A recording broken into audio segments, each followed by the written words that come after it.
these dried flowers look beautiful, but there's one problem when using these flowers in resin. They don't always want to stay where you put them. It's such a nuisance.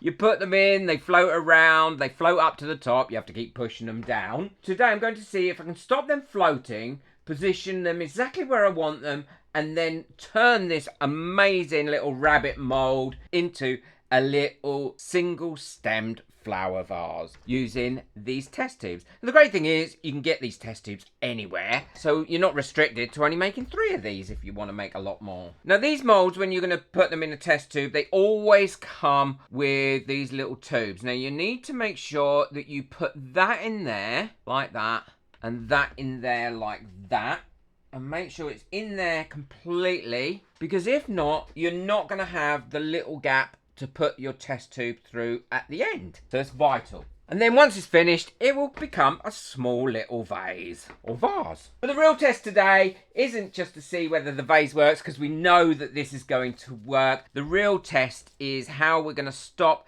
these flowers from moving around and floating about, because they are so light, they get trapped with air when you put them in resin, and then they keep floating up and releasing air and causing bubble contamination. So before I cast these, what I'm going to do is I'm going to dip these into this really wonderful UV dip resin. And it's a great resin. It's so thick, it coats the flowers lovely, and it gives them a bit of weight, but it also stops them trapping air in it and releasing air when you're casting. So the idea is to seal the flowers before I even start. Now what I've got is I've got my little tray for my double-sided lamp, and all I'm going to do is I'm going to give that a quick spray of mould relief, because I'm going to let the actual items cure on top of that. And then I'm going to take my flowers that I want to dip in and dip them straight down, lift them up, and then allow all the excess to drip off it. It doesn't take long. If there's any bubbles, I will use my tweezers to go in and just remove the bubbles. I can't see any. Now, I'll only go as far as I want the stem, and I want these to be quite short stemmed, so I've only gone slightly up the stem. The idea is to seal them, give me a bit more control, and hopefully stop them floating straight to the surface once the resin goes in. And also, it should stop them releasing any bubbles, because there won't be any trapped bubbles on them. And we know that resin can release bubbles constantly, even when it gets to the gel stage, and then you've got this trail of bubbles coming out your flowers. So that's nice and covered now, and all I'm going to do is pop that in there and then turn that on for 3 or 5 minutes, and then I can continue doing the rest of them while that's doing it, because as long as that light isn't going into your resin, it's not going to cure it.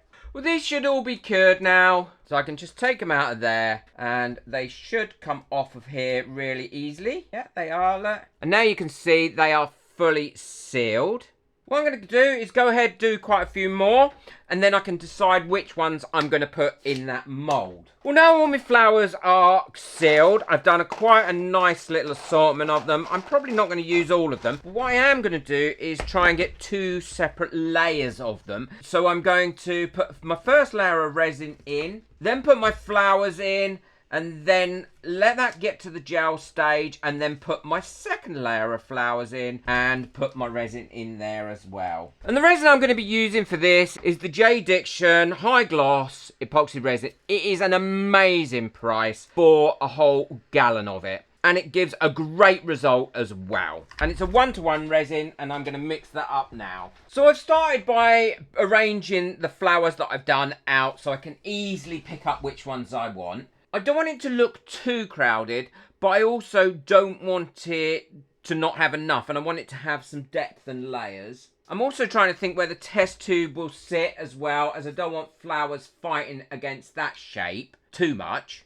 So I don't want big flowers here and here. So this is where we're actually going to make and find out whether it's going to make a difference. I've degassed my resin using the Airless Pro. I'm going to pour it in really slowly to about halfway. Now, I would normally need to work in reverse for this, but I'm not worried about working in reverse because I can always polish this up afterwards, or I can put a top coat over it. I'm going round here at the moment, just pulling out any bubbles that may have got caught in that corner of this mould, and I'm letting them come to the top. I'm using a silicone tool here, and the great thing is a silicone tool will come with my kit that I've just introduced. If there's 1 or 2 bubbles in this, then I can live with that. What I don't want is lots of bubbles. And now what I'm going to do is I'm going to take my pre-casted pieces and just pop them in there, and then use this tool here to pop them down like that. I want to make sure there's no bubbles, or as fewer bubbles trapped underneath this as possible. So that's why I'm wiggling it about and then letting those bubbles come to the top. This one here, I'll kind of want it to be the nose of the rabbit.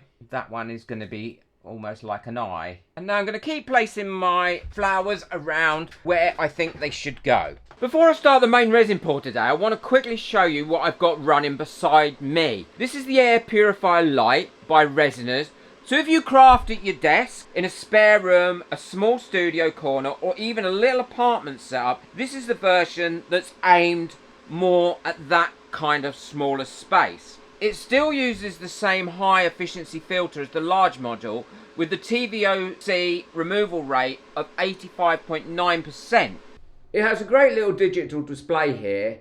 It has a CADR of 70, a purification time of around 1.5 hours, and it runs at 30 cubic meters per hour. It also has the auto mode there, level mode, so you can have it on 1, 2 or 3. I normally have mine on the auto mode all the time, so it can just adjust itself depending on what's happening in the room. This isn't the star of today's project, but for a long resin session like this, I do like having something running in the background to help keep the studio feeling fresher while I work. I'll leave all the details below in the description, and now let's get back to seeing whether these flowers are actually staying where I put them. So now these are all in here on my first layer. I'm going to just go over it and quickly pop any bubbles that have come up, leave it about 5 minutes. Some of them I've tried to keep in the upright position or higher up, ready for when I next do my follow-up pour. And now I'll leave this to cure up until it gets to semi-cured. Well, this is getting to the thick, sticky stage now. You can see that on there, look. So it's getting quite thick. I don't want to push that too much because I don't want to put any bubbles in it. So what I'm going to do now is put a couple of pieces like this around so that they actually stay floating in this middle area, because this is going to give me the different depth. And what I meant to say earlier is you won't see any resin on these once it's finally cured, because all you'll see is the resin will have just worked its way and made it go invisible. All you'll see is the actual flower itself. And now I'll leave that probably for about another half an hour for that to set up even further before I put my next level on of resin. Well, this should have got to the right thickness now, the really sticky stage, and the way I can tell is I just drop in there like that, and if I pull a bit up, it's going to stay roughly pulled up there. So it pulls up and it kind of stays in the position it's at, but it's still liquidy enough to then work its way down slightly. I mean, it's nowhere near cured enough to demold, but by doing it like that, you're less likely to get a heavy line attached to it. You know, when if you do 2 pours normally, you can often get an extra line. What I'm going to do now is pop some more of these flatter ones in. And now I'm going to mix up my resin and I'll fill that up. At this stage, everything looks like it's behaving as I hope. But we all know resin has a habit of making you think everything is fine. And then while it cures, things slowly move and it can go wrong. I'm going to pour this in slowly. I've degassed this. I'm going to pour it in slowly and let it make its way around this mould. And then I will leave it for about 10 minutes, see if any bubbles come up or if there's any trapped in the corners. And then what I will do is I will get rid of those. So a few bubbles have come up, so I'm going to just get rid of those now, and then I will give it a few more minutes and then get rid of any more that have come up. I'm going to leave this now, come back to it once it's cured enough to see whether the flowers have stayed put or whether they've decided to do their own thing in the end. The first layer definitely won't, but we never really know with the top layer. Now it's the bit I've been waiting for. It's all cured. And the flowers haven't floated up, which is great news. They've stayed exactly where I wanted them.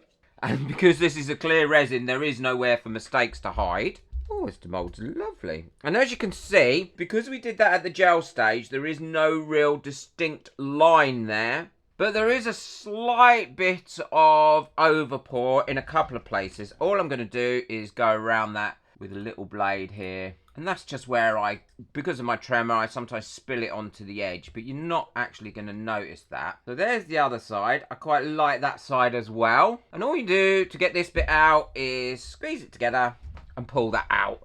And then you've got that perfect little hole there. You pop your test tube in. And then you can pop your flower in. I haven't got any real flowers at the moment, so I'm using an artificial one. Needs one a bit longer than that, I think. Oh, look at that.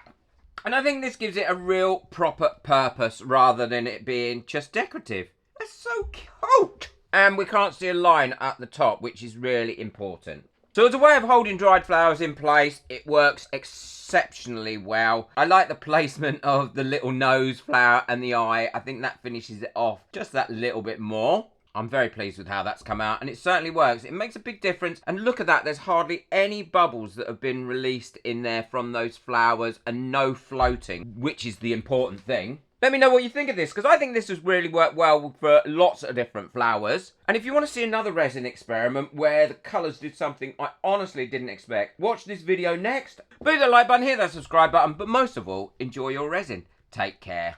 Bye.